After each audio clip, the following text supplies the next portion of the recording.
Uni Eropa mendesak pemerintah Indonesia melanjutkan negosiasi perjanjian kerjasama ekonomi komprehensif cepat demi memacu nilai perdagangan. Namun Kadin menilai Indonesia dalam posisi kurang menguntungkan karena banyak produk yang sulit masuk pasar Eropa. Uni Eropa menilai realisasi perjanjian kerjasama sangat penting untuk memacu volume maupun nilai perdagangan antar kedua pihak. Duta Besar Uni Eropa untuk Indonesia, Brunei Darussalam dan ASEAN, Olof Skog mengaku nilai perdagangan Indonesia dengan Uni Eropa mencapai 33 miliar dolar atau masih jauh tertinggal dibanding negara ASEAN lainnya, seperti Singapura yang sudah mencapai 52 miliar dolar dan Malaysia sebesar 35 miliar dolar. Padahal Uni Eropa merupakan mitra dagang terbesar keempat bagi Indonesia. Selain itu, lebih dari 1.000 perusahaan Uni Eropa telah berinvestasi di Indonesia senilai 130 miliar euro.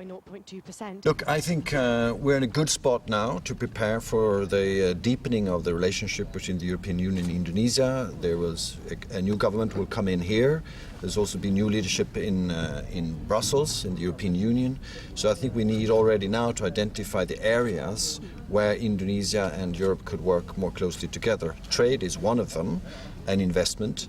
And I think the fact that we do not today have any formal regulated platform, no comprehensive economic partnership agreement in place, I think is a problem. And I think it would be better if we had one. It would be a win-win both for the Indonesian people and for the European people.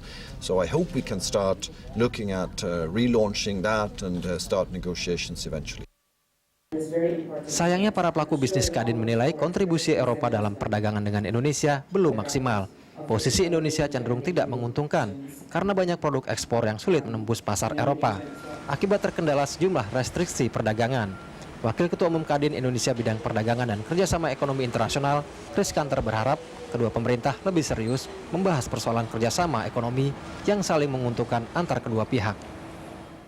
But if we leave it like today, actually Indonesia is in a disadvantage because EU has a,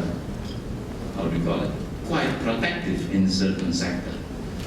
The EU standard, only 30%, if I'm not mistaken, is identical to ISO standard.